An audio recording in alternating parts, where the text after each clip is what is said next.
Welcome to the Artie's Attic Warehouse 13 Fancast, where a steampunk girl, a lifelong sci-fi fan, and a rocket scientist chat about the popular 2009 sci-fi series. There's never a dull moment with the agents dedicated to protect humankind from unexplained phenomena that manifest their powers in special objects. And there's all those friendships and relationships along the way. Grab a cookie while you can. Hope you don't smell fudge. Gear up with your Farnsworth, Tesla, and neutralizer, and let's have some fun by snagging it, bagging it, and tagging it.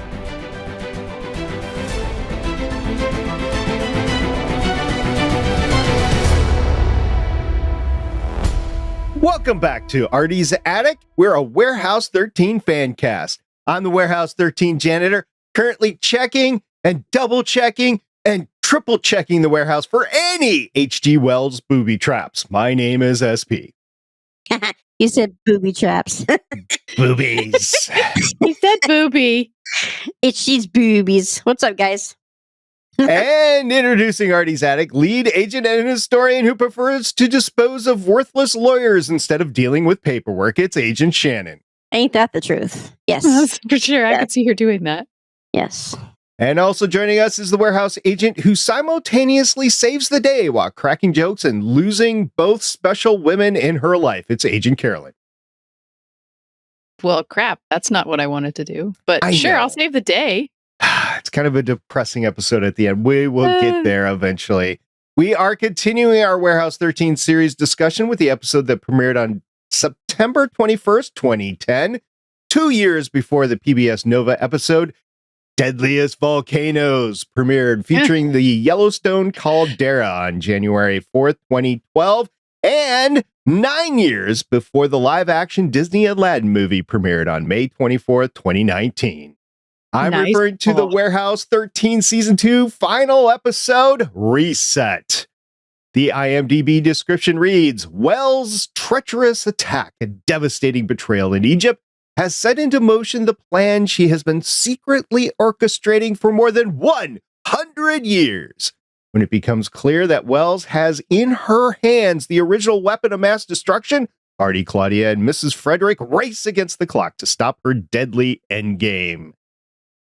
Shannon, your girl's in handcuffs.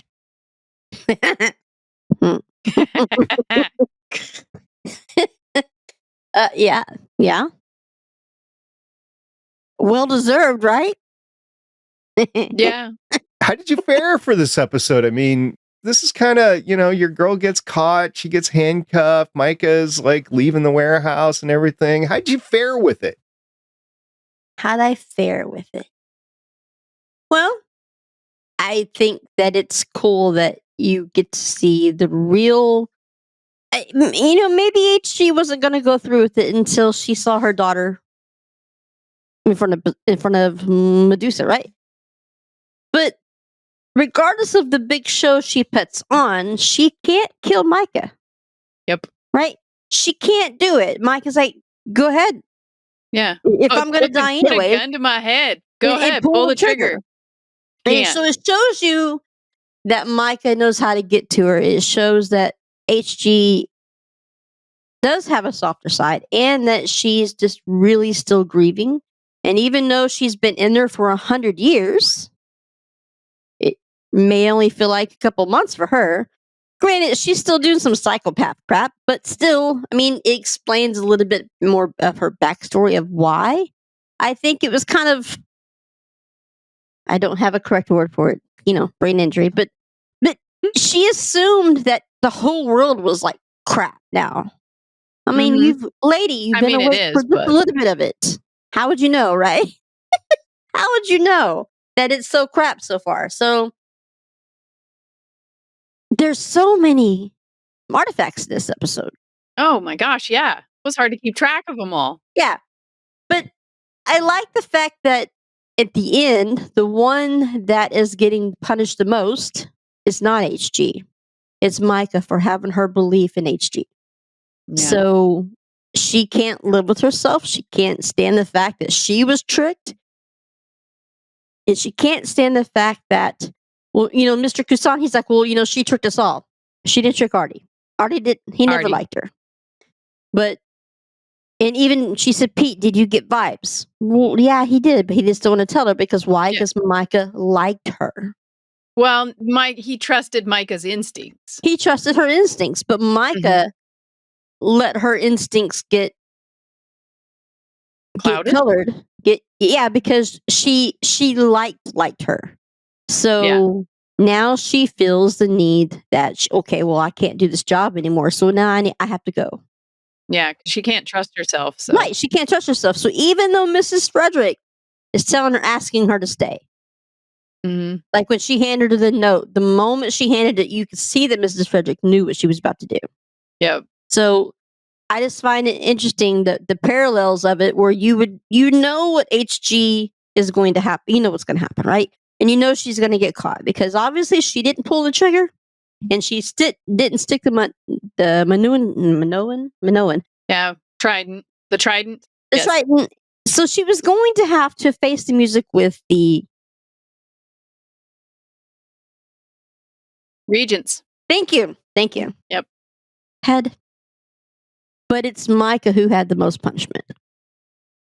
Yeah, and did you notice at the end when Myka was doing all of this, she started to dress a lot more and put her hair up a lot more, like the first episode where she was stuck up and reserved and everything, because she's like, no, I can't even trust myself. I have to go back to the way I was. I can't do this. I can't trust my instincts anymore.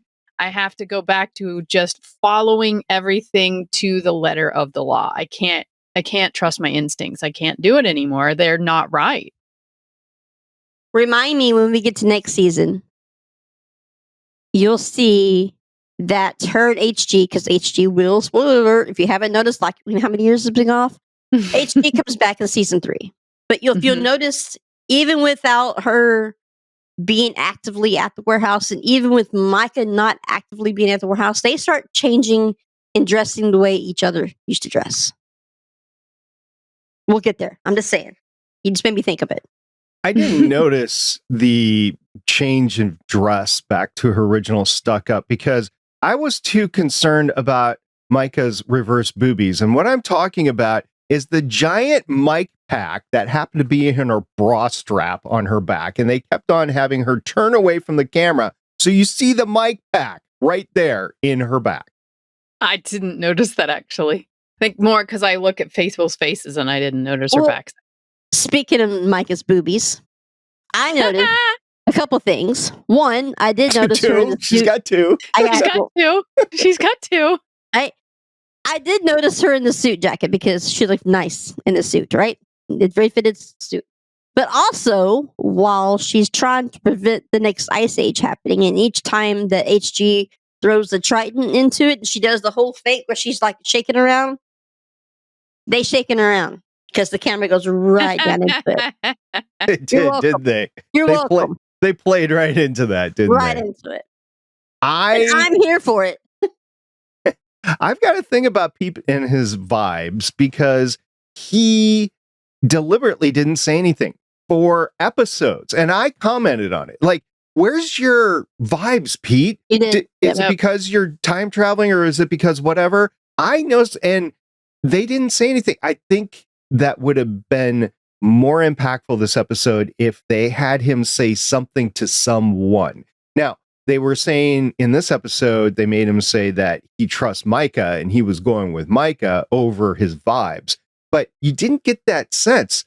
The whole vibe thing with Pete was just non-existent through most of the season. And they come back to it. It was like a deep cut that was too deep. Well, also speaking of Pete, if you again caught the parallels of it, he himself as a character had a lot of loss happening at this episode. Yes, right? He did. He loses his partner, Myka. She takes off and he goes chasing. That's the most pathetic run. I mean, he's chasing off after her and he catches her too late. But then he wants Kelly to be the one. And after the whole Lizzie Borden Yeah, compact. Compactor. Chopping up her dad thing. He decides, you know what? Don't tell me because I don't want to know. Because obviously, I know you're not an IRS agent. You're something else, and I'm not your one because I don't want this life. So he lost both of his girls at the same time. Not only that, but we learned that he's a Browns fan. I mean, that's a triple loss right there. I was wondering if that was going to come up. Can you imagine watching a Browns game from up here?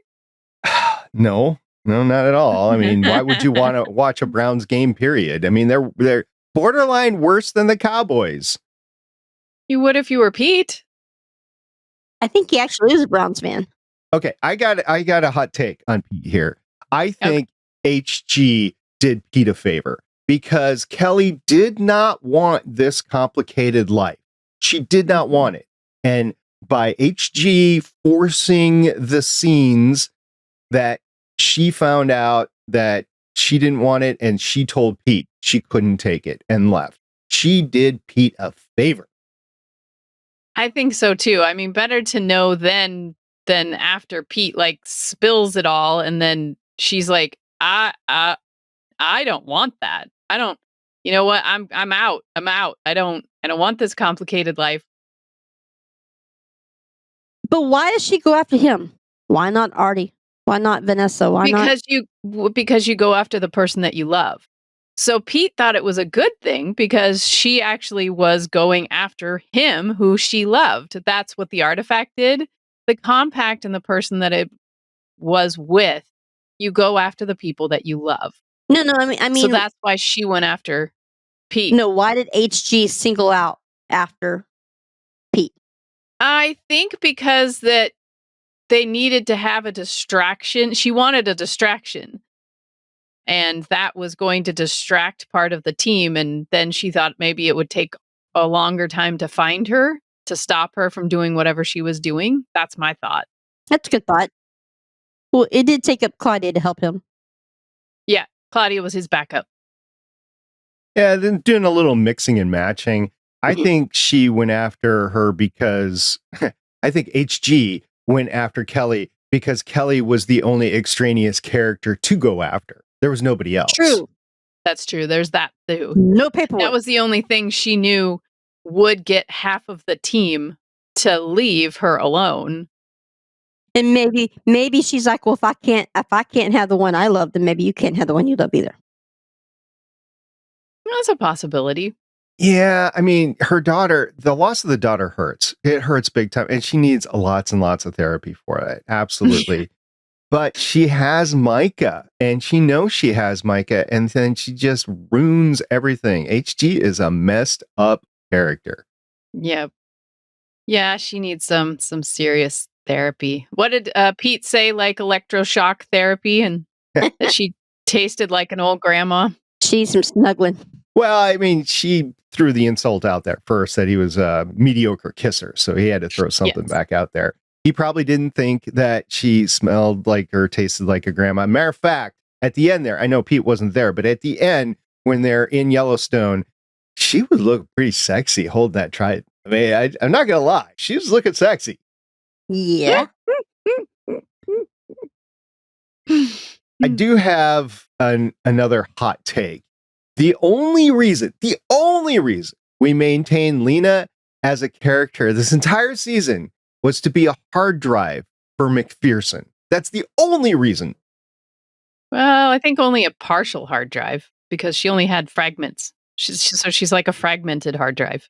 This whole season, that's all she was. It was a waste of a character. Well, she also was the one that got Lemonade and got Claudia back with, made her talk to the guy in the yeah, her boyfriend, right? From the warehouse or from the hardware store? Hardware store. Thank you. I was trying to think of the other name. All that was coming to my brain was warehouse. And I'm like, no. I can't remember his name. I'm thinking it was Billy, but I'll find it in a second. That's not it. What was his name? Everybody's probably screaming into their headphones at the moment, all two listeners. Yeah, all two. Yeah. That's all there is. It's this guy, dang it. It's this guy. You just talked about him like 3 episodes ago, guys. Todd? No. Todd? Todd. It was Todd. It's Todd. Woohoo! Look at me go. Look who wins the Gold Star now. Righty-ho. So she did have that part to her, but yes. We also find out that Mrs. Frederick can be one heck of a backup drive too for Warehouse 2, if only for a moment to figure out what HG must have taken from Warehouse 2 at the beginning. That was pretty cool. A little bit scary because we know Claudia's headed there eventually and how much it was mess around with your mind and that sort of thing. Look, in this episode, it starts with Myka and Pete getting out of Warehouse 2. Then they fly back to South Dakota after Artie rescues them. Then they fly back to Paris to do the whole thing with the lawyer and HG's daughter. And then they fly back to South Dakota. And then they drive to Yellowstone or fly to Yellowstone in a helicopter or whatever. That's a lot of frequent flyer miles. I know. I was just going to say that. It's a lot of frequent flyer miles. Either that or they've got some kind of transporter. That is too much travel. They should have. You need. Yeah. It's probably something in the warehouse that they don't talk about. They should have instituted some sort of a Stargate inside the warehouse. But if you do that, then that shifts the focus of the warehouse. You're not only focused on the special objects and the warehouse, you're focused on the travel, just like you were in Stargate. Because in Stargate, that's like the thing, right? You get the Stargate for years and years and years, and then you get the faster than light ships that the gray aliens bring. And those are the two like things in there. And if you do that in Warehouse 13, it's just going to be too much. The Asgard. Yes. Yeah, I was going to say Asgard. Thor, buddy. Thor. Asgard. I can't remember Todd's name, but I can remember the Asgard. You know, that's all right. I got Todd's name. We're covered. And no, not the Thor that says hammer. Need the hammer. No, not that Thor. It's the gray alien Thor. Yeah, little guy, the clone that has cloning problems. And the only time they ever talk about travel is like when Pete needed to get back to the warehouse for the whole Lewis Carroll episode when they told me he took the choppers or whatever. But I can't imagine he's always handing them plane tickets. Yeah, and they have no jet lag. Like there's no jet lag to them at all. How do they do that? I don't know, but I hope they're getting paid well. I mean, how are they generating money for the warehouse? That they're going out and they're buying especially since HG was giving it all away, trying to solve her problem. There's probably a patent or two in there, just holding more than off likely a trademark or something like that. I mean, even Artie shows up in an iconic outfit in this episode. It was all the way at the beginning, but he was Jerusalem Jones. That made me laugh so bad. What are you trying to be, Jerusalem Jones? I love the part where the warehouse is filling up with sand and they're running through. They're like, okay, it's got to be like our warehouse. There's got to be a back door and find an artifact that you could use, right? And what was the rod? The medical rod? Yeah, the medical rod with a snake on it. He's like, not you. Yes. Oh, sorry, sir. He comes on the carpet. He's like, okay, go. And go. And fly. I'm going to mispronounce this, but it was the rod of Asclepius, I believe. Asclepius. The effects are unknown, but the snake around the rod came alive and hissed at Pete when he tried to touch it. Where Myka rod the lamp. There's so many cool things. Yeah. And I love the simplicity of how Mrs. Frederick could tell if the rod or the staff or whatever was missing, because if Aruba was sitting down, Anubis. They have it on Anubis. Then they have it on the shelf. Aruba, Jamaica. If he's walking, then you're not. That's pretty cool. Yeah, it was just because he was walking. So the Egyptian warehouse had hieroglyphs that were the actual signage on the artifacts that moved, apparently, depending on the artifact was there or not. I know. Isn't that creepy? I was like, whoa, creepy. How does it even know? All right. So you mentioned the Minoan trident before. Lizzie Borden's compact. Lizzie Andrews, I believe it was. Andrews. Andrews like Borden's compact. The Wings of Daedalus. The Primordial Tar from Pitch Lake. Don't add water. Yeah. The tracker that Claudia Donovan used to track H.G. Wells, something from the Farnsworth aisle. You've been messing around in the Farnsworth aisle again. I told you not to do that. The subterranean heat sensor, the Corsican Brothers vest, the original 10 books of Plato. We talked about the rod, the lamp, the carpet. Cool. She's like, Pete, I'm looking at the original 10 books of Plato. Okay, what are they? It's a library at that point. I don't know what their power is. So far, we're at 8. Is that what we have? I have a total of 11 that I just rattled off. So the trident, the compact, the wings, the tar, the tracker, the heat sensor, the Corsican's Brothers vest, the 10 books, the rod, the lamp, and the carpet. That's a lot. It must be had like a lot. record. It Is that had a like lot. a record for how many artifacts have been in one episode? I don't think so. I think the one that was magnetic, that we were, throwing stuff all over the place, I think that was probably the had a lot record. on her. Probably. Yeah. Or the whole trek moved it with her. Yeah. Yeah. I like the part where Myka finds the wings. Pete, I found a way out, because the hatch, they have to fly up to it. It's 100 feet in the air. Of course. And she's like, here, put them on. He's like, why me? You're the one that eats like a bird. Chirp, chirp, chirp, chirp, chirp, chirp. And then Artie calls him on the Farnsworth and says, close your eyes. That's his last words to us. Not even a goodbye. He didn't even say goodbye. And then they if you notice, Myka covers Pete's eyes with that big, I'm guessing he used whatever artifact Artie used. That was also like a lighthouse something or other. That was another artifact that was used, because he used that to burst open the hatch. Wasn't that the one that they used in the one that Claudia was handcuffed in? I was trying to think, because the lighthouse shard. Yeah, but it wasn't a shard. If you noticed, it was like a big round, like a magnifying glass, but it looked like it came from a lighthouse, like one of the side places where it would glow through. I don't know what it was, but now you're gonna make him go back and look. Then Artie was like, well, don't just flap there. Come on out. Well, and then I was thinking, they're going to go up, and then they're going to go up to the sun, and that's it. But then Pete managed to get him on the ground. Well, they would have melted like the first one. Yeah. Pete, you're going to let me keep those, right? Artie, yeah, that worked out so well for Icarus. See, finally we get to see we get Greek mythology into this one. Yeah. I loved it. Yeah, we did. So Shannon, last episode, we asked you a question, and there was a lot of back and forth on the X afterwards, formerly known as Twitter for you girls. I know that you don't want to call it X. Yeah. Twitter. So there's some back and forth. I think we owe our listeners the resulting list that we came up with. Are you ready for this? Sure. The list of the women that assuming I remember in your the team. list. I mean, okay, well, this is what's great, is because you'll say, what about this? What about this? So we're coming back to this. Shannon has, memory issues because she's had a stroke.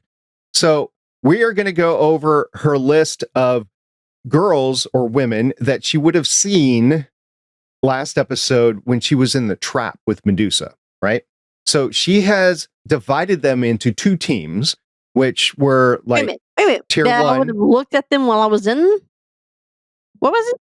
That they would have. Okay, remember the Medusa trap last episode? Yeah, but I don't remember the question that led up to it. The question was, who are you going to see in your dream? Who do you want in your dream? Yes. Yes. Right. Who do you want in your dream? So this is the results. Who you want in your dream? The results. So there started out with a back and forth, and you're like, no, I just want 1, or can I have 3? And we're like, you can have as many as you want. And I ended up like 10. Then you went to tiers, at tier 1 and tier 2, and then you started saying A team. So we're going with A team and B team. So there's been some evolution in the intermeeting days since we recorded last time. Here is Shannon's B team. I'll start with the B team. It is Catherine Bell, Eve Miles, and Gates McFadden.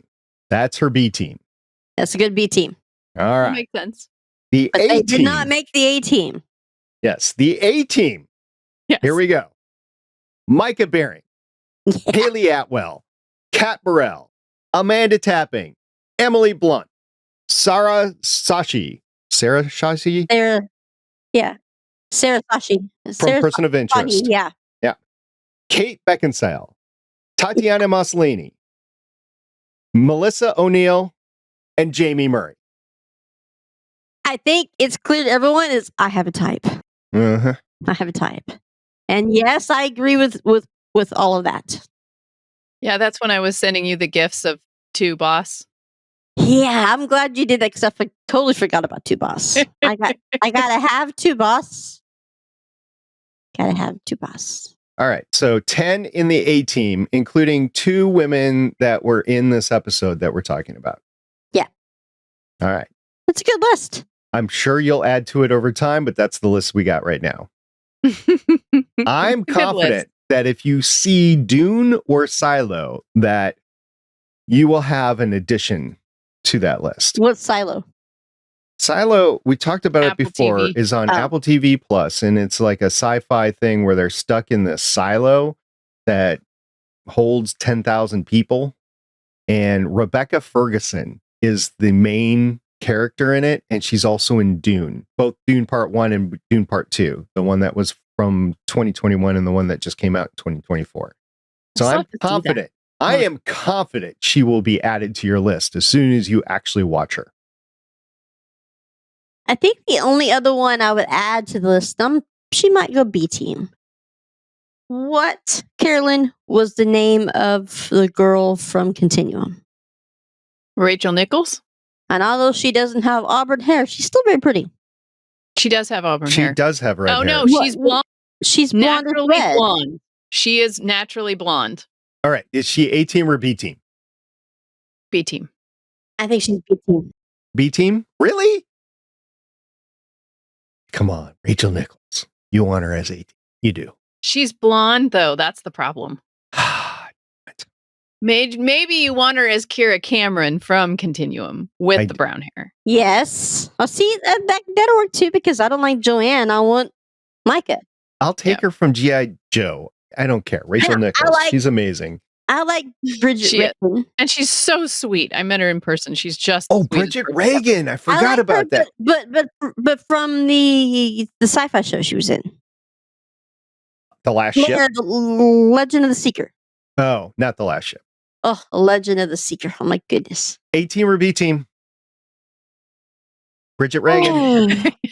You're making her choose. That's just rude. I got her on A team here, but I can move it.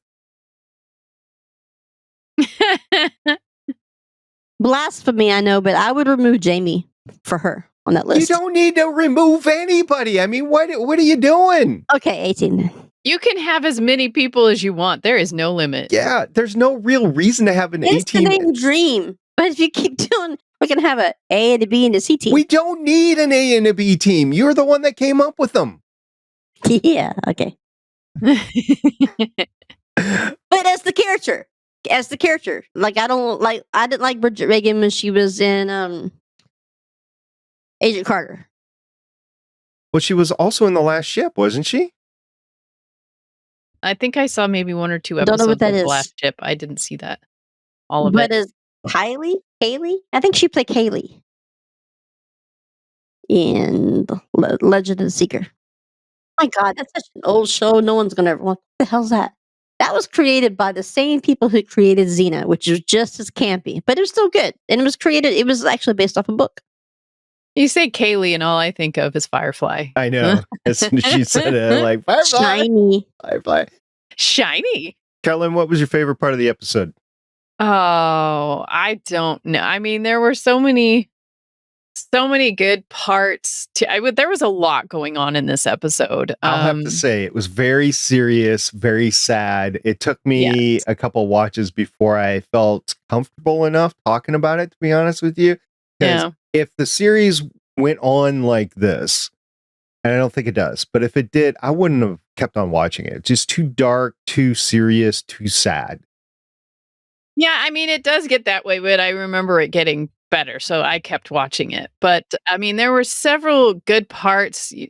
We discussed Claudia when Artie was in the ancient artifact room, trying to get into character with the spear, trying to figure out what HG stole, and he's stabbing things. And she's like, don't mean to bother you while you're handling your ancient spear.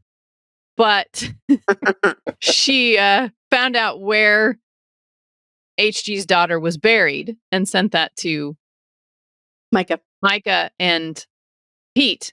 And then she says, okay, I have a question for you.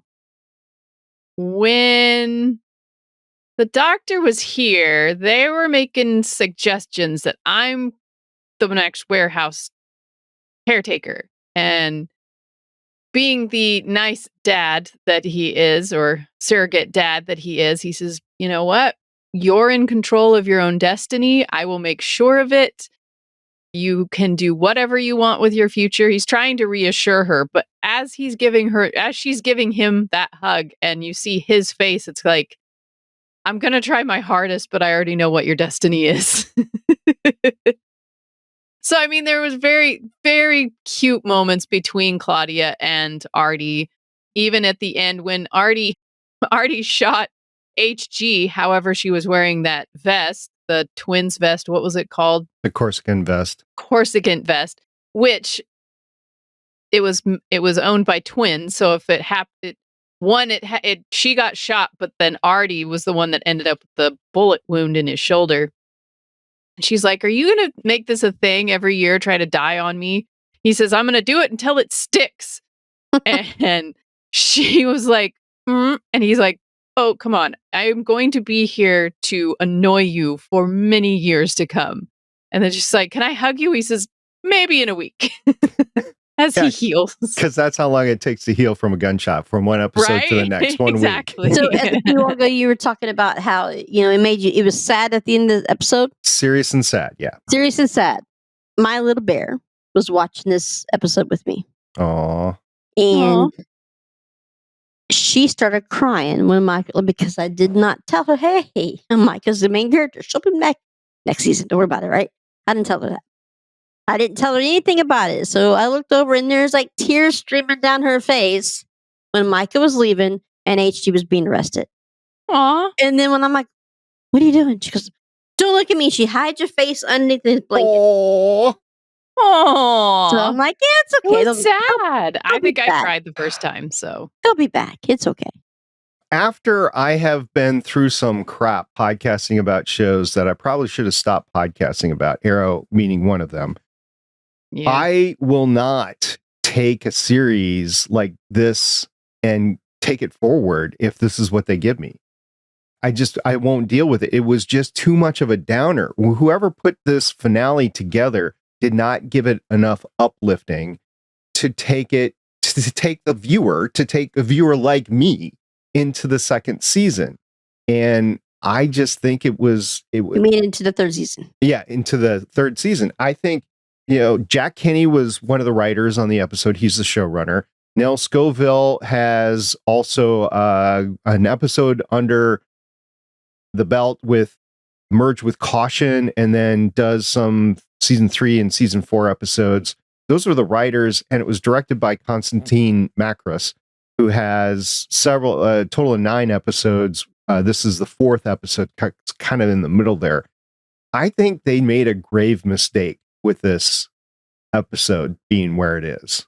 I don't think they tried to make it a little funny in that they had a lot of funny lines in it, and there was some background stuff, like we find out that the Minoan Triton was the very first artifact that was ever put into Warehouse 1 by Alexander the Great. But yeah, it was a very depressing episode. I agree. It was dark, but I think if you were a true fan by this time, like if you've made it to the first and second season, you're pretty much invested by now. Yeah. And I would want to know. All right. So when they asked, well, are you going to bronze her now? Well, no, we have other things in plan. I would want to know. First of all, I think I want to see the bronzing of HG, but that'd be kind of cool. But we saw McPherson already, so maybe not so much. But I want to know what's next for her. It's best that you don't know, he says. I know. And then I want to know, where's Myka going? It's more dark than it's mysterious. That's my problem. It's sad, it's serious, it's dark, and there's not enough mystery and intrigue and lightheartedness to take me to the next episode. I get that.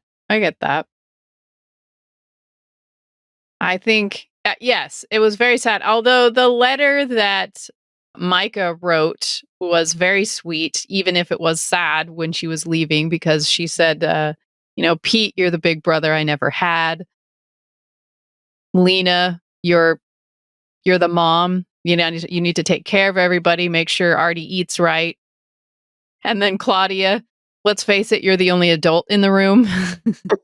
And I'm really sad I'm not going to be there as you grow up, become the woman that I know that you can be. So that was really sad. But also there were, funny parts, like I can't remember why they were talking about. Pete came up with a line about Mickey Rourke, and I can't remember why he came up with a line about Mickey Rourke. They were talking about death and coming back from the dead, and he said, "Oh, like Mickey Rourke." Okay, was it because he came back from? He didn't come back from the dead, but I didn't understand the reference. Been in a movie or two, yeah, Mickey Rourke. Oh, okay. Probably getting screamed at by the listeners. Can y'all not hear the screaming going on behind me? Yeah. It's no longer spring break, so I don't know what that's all about. Because it's bedtime. I see.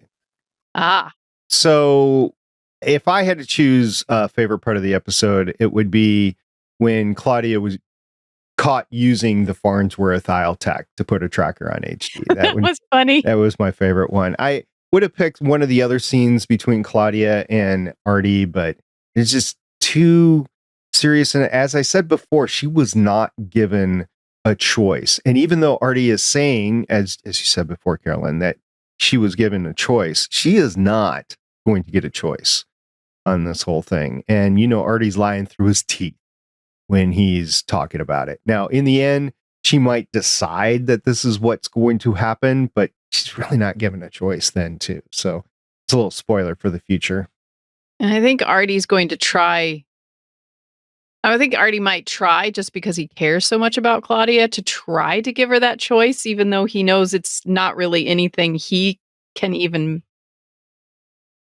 try to have a choice in or manipulate or anything. But I think because he loves her so much, he's going to try, but he knows it's kind of futile.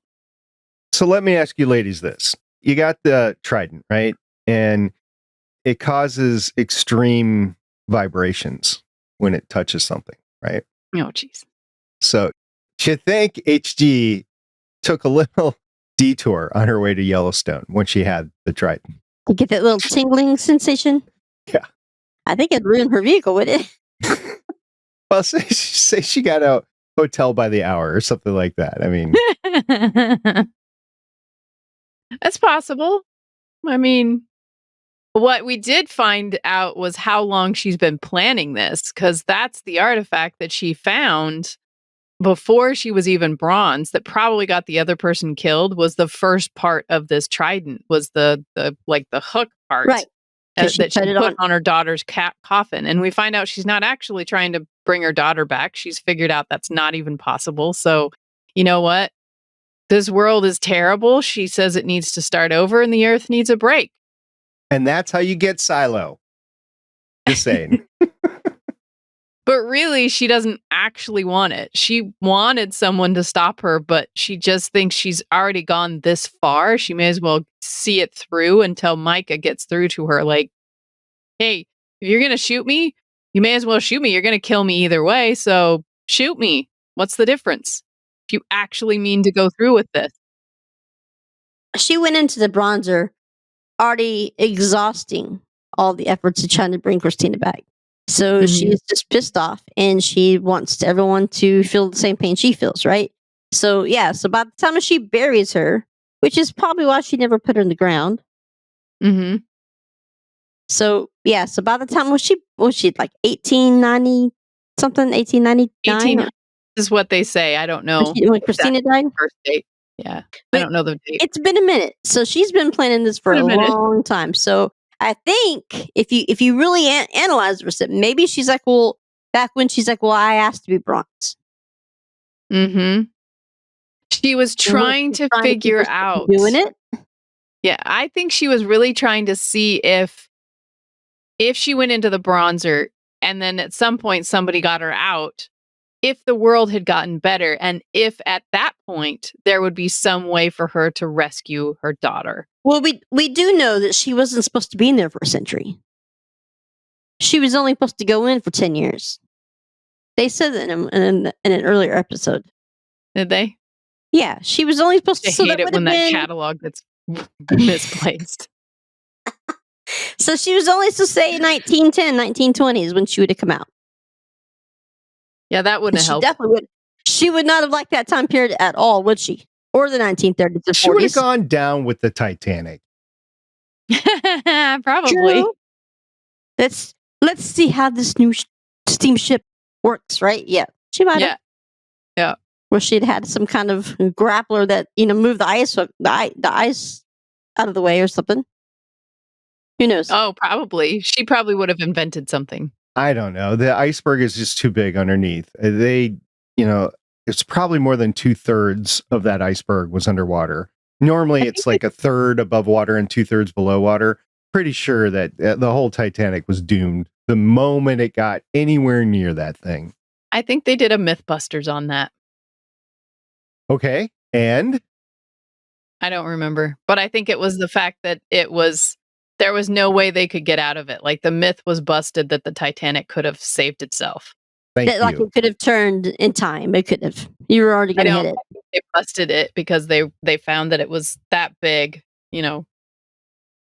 And not very maneuverable because the rudder was undersized and Right. Yeah. Exactly. It was just like a, perfect storm kind of thing. I can see her having a inflatable raft dinghy, darling. I mean, there was a very touching moment between Pete and Myka at the end when they're both staring into the warehouse, and Pete's like, well, the only thing that's going through my brain is to quit my job and get Kelly back. And Myka's like, okay, then what? Yeah, there's 3 words going through my head. Quit your job, Pete. Quit your job, Pete. Well, I know that's 4 words, but I didn't have Pete in there. Just quit your job. Okay. But I added Pete. But she convinces him that that's where he needs to be, that this is his thing. If he wanted to quit and have a simple life, he would have done it a while ago, and that this is where he needs to be. And he's good at it. The whole time, knowing she's leaving. She's about to leave, yeah. Yeah, well, then he's just stuck there because she takes their car. He's stuck there. There's Artie's car, there's Claudia's car, and then Leena apparently doesn't have a car. She just appears and disappears. She's like Mrs. Frederick. She just appears. Mrs. Frederick will be Mrs. Frederick. We do know that Mrs. Frederick has a limo, though. We just don't see it. Sometimes we do. Well, no, she got in that accident that one time. Yeah, and her Chinese driver got killed. Yes. She's got another one. Another driver or another Chinese? Another driver and another car. Both. I mean, yeah. It is the warehouse. He died at the end of season 1. Right. I think so. Yeah. It was the season 1 finale. Yeah. Well, we've gone 2 seasons so far. We got 3 yet to go. We're roughly 1/3 of the way through. And we got the best ahead of us, basically, coming into season 3 and season 4. Then there's that season 5, which doesn't exist according to Shannon, but we're going to podcast on it. It does not. And I'm going to hate all. What'd you say? Season 5? I'm going to hate all 6 episodes of it. Yep. Season 5, 6 episodes. You're absolutely right. I mean, at least we got an ending. That's more than a lot of sci-fi shows got. Did we? I think. Okay. It was a fast ending. If it was not, and I'd have to go back and look of whether they knew that they were renewed or not. If this could have been the ending to Warehouse 13, I think it could have been the ending to Warehouse 13. This is about the same time that Alphas was, stuck in that cliffhanger and it was canceled. So, yeah, I think, Rude. Yeah, right. I think that this could have served as an ending. I wouldn't have liked it, but it could have served as an ending. So, yeah. I mean, everything was kind of wrapped up, so it could have served as an ending. Not an ending that was great, but... Yeah, but we do get more. We get a holiday-themed episode coming up, which is a little weird because Pete and Myka are back at it again. But we'll be covering that next time. Shannon, I'm going to ask you the same question I always ask you. Do you want the IMDb description of the next episode, or do you want the tvguide.com description? That's not the same as before. I know, but the freaking Amazon, the Amazon description of the next episode is the name of the episode again. It's Secret Santa. That's the whole episode description on Amazon. I remember, and I do remember TV guides, right? I'm that old. I remember TV guides. They sucked in. So let's not go with that one. So you want to go with the IMDb? All right. You avoid these as much as you can. So, okay, here we go. Pete and Myka hunt down a malevolent artifact welding Santa Claus and come to the aid of a businessman. Meanwhile, Artie is reunited with his estranged father, Isidore, after 30 years. This is technically Warehouse 13, Season 2, Episode 13, Secret Santa, but I think it's a one-off. Yeah. But did he finish the piano piece that he was writing for his dad? I don't know. His father, by the way, is played by Judd Hirsch. So we'll see Judd Hirsch in the next episode. A bit Jewish. Yes. Jerusalem Jones. Well, so I just bought this vest. What's wrong with it? Well, so is Saul. He's Jewish. Yeah. Rubinek? Saul Rubinek. Yep. Mm-hmm. You can just call him Saul. He'd be fine with that. The good thing he about might not be fine with you coming up to him and saying, "I love you." He might not like that. I met him. He's cool. Yeah, he's cool. He's cool. Yeah. Coming up to season 3 I think is one of my favorites. Obviously, that season, but season 2 had some really good moments. It did, right? What was your favorite season 2 moments then? I'm just saying we had them. I can't remember the names of episodes. Right? Same. I like that. You have Vanessa Cauldron. Her and Artie have finally. It sounds like they finally have come to an agreement. No more unnecessary growing back appendages. So, right. Yeah, that's because Pete took away the artifact. No more unnecessary appendix. we got to see the episode with them at the casino, which was hot. I still think my favorite episode was Merged with Caution. Even though I think it was Vendetta? No. The first one was Time Will Tell. Second one, Mild Mannered. Third one, Beyond Our Control. Go ahead, stop me. You want to Mild Mannered? You want to say something about that? Which one was it? Okay, which one is it where Pete hallucinates? Oh, that was with Valda. Beyond Our Control. Age Before Beauty 13.1. Around the Bend. Around the Bend. That's a great episode. And then Merged with Caution's a great episode. I love when the two bookends. Yep. Yeah. For the team, fun. With the wrestling team. Yeah. Yep. Vendetta, you mentioned. See, I just think there was really good writing in episodes, season 2. But next season we get a new character. Yes, we do. I can't wait. The very first episode. I love his character. We get Agent Jinx. Yep. Jinxies. And then you get to see Claudia come into a little bit more of her own because now she has a partner. Jinxies. Oh, we the second A-team. Yeah, that's my favorite quote.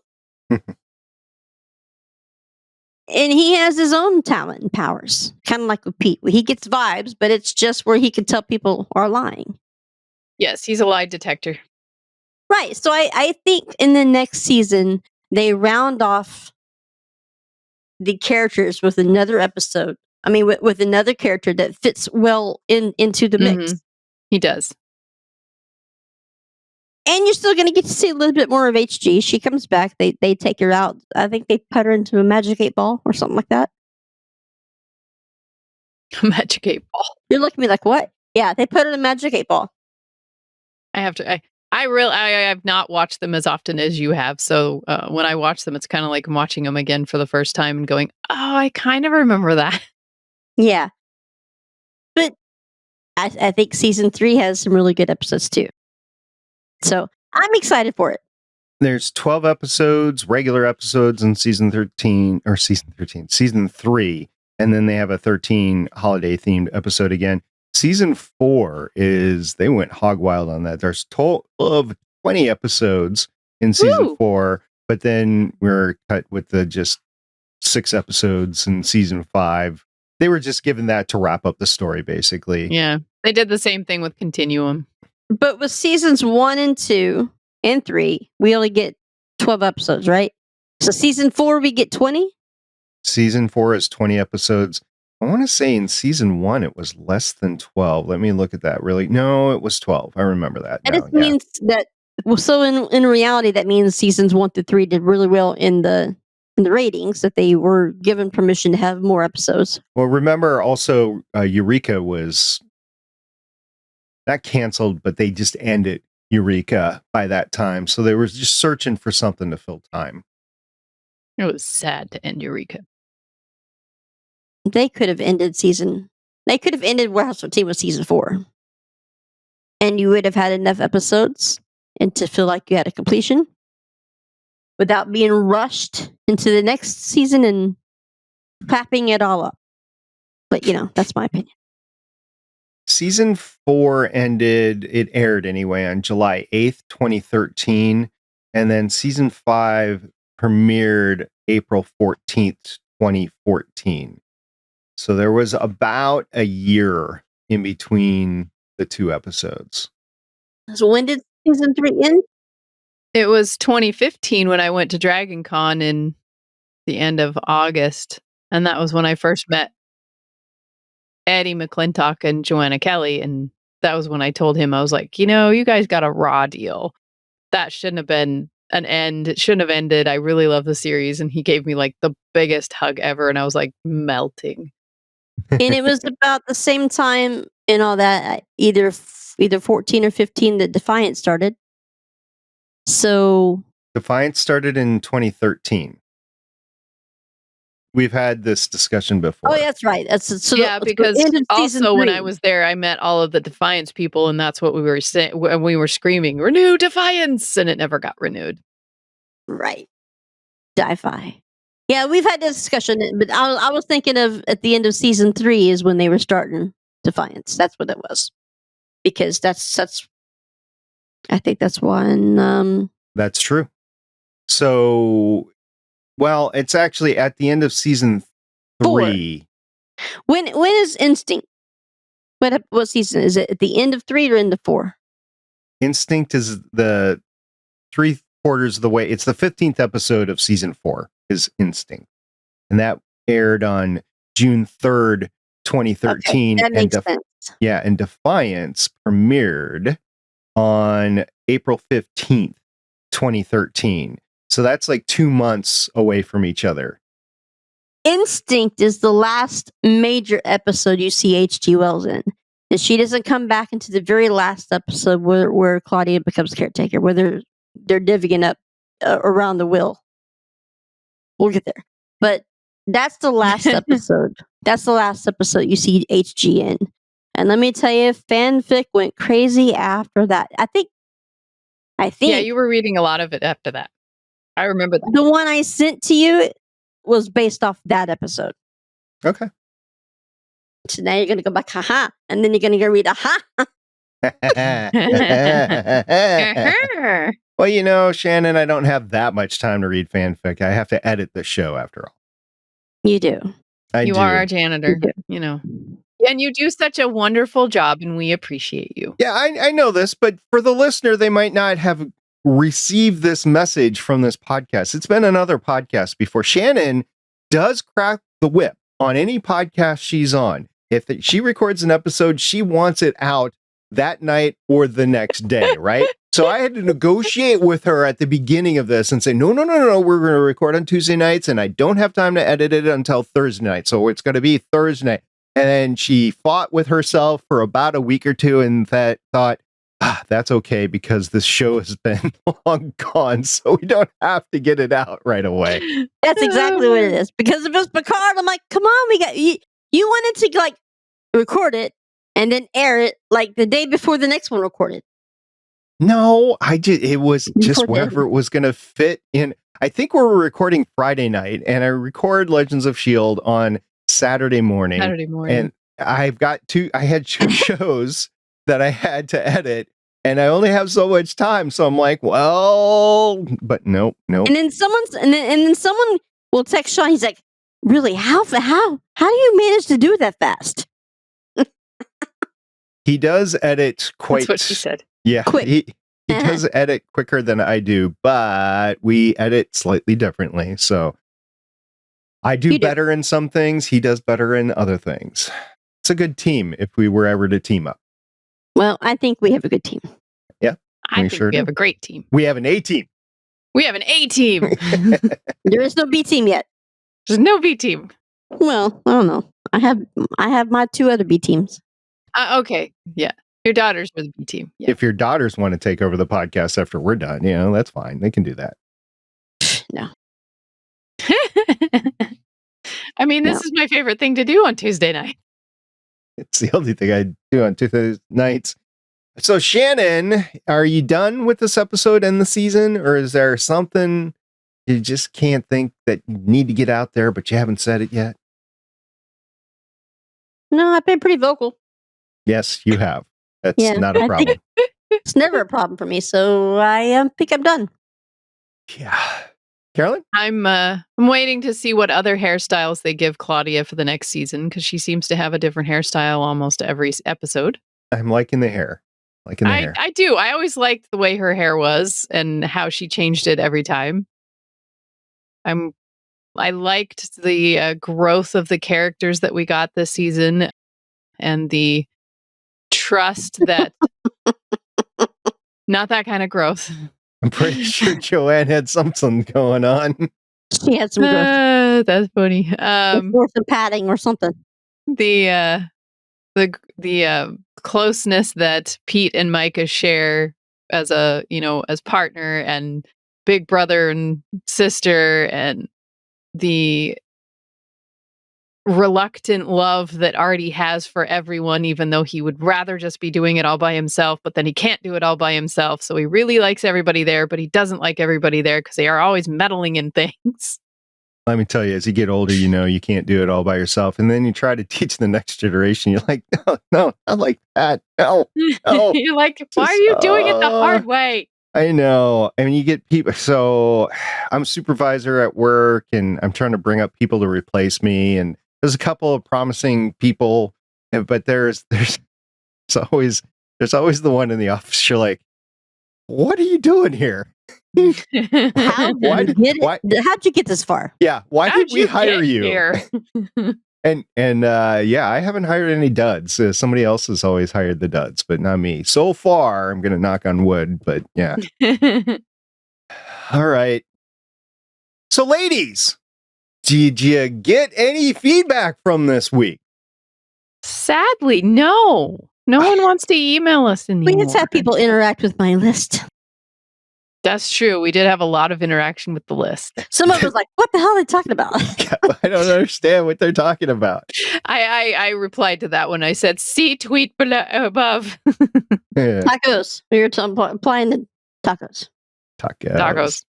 Mm-hmm. All right. Well, if you want to get us with feedback, or you want to reply to something that we say, or you just want to profess your love for Warehouse 13, Shannon has an email address. It's warehouse13fancast@gmail.com. That's warehouse, the numbers 1 and 3 for 13, fancast@gmail.com. That will go straight to Shannon, and then she'll send it out to us, and then we'll be able to read it on the show. We look forward to hearing from you next time.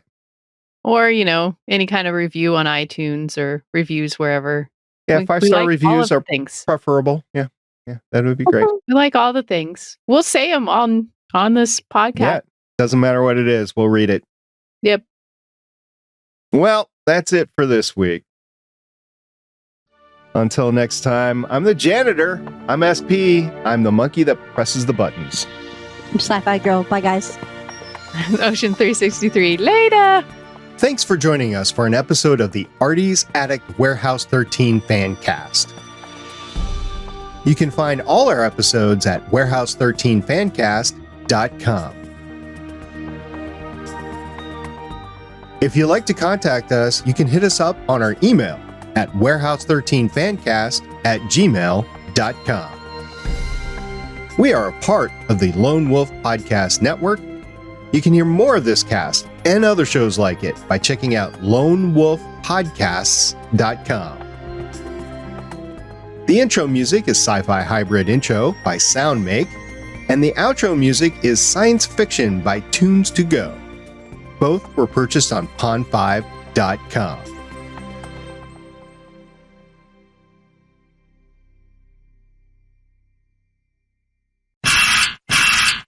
Warehouse 13. Nice. Very nice. Very nice. Can't remember the name of the episode, but it's good. It's Warehouse 13. That's all that matters. It's the one where they went back in black and white in the book. Remember that one? Oh, the noir. Yes. Yeah. That's one of my favorite ones. Yes. I have the mug. The mug.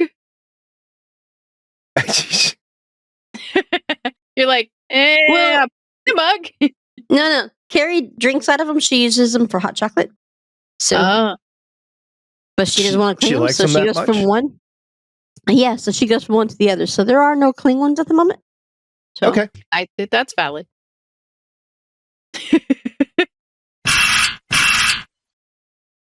Beard or no beard, though?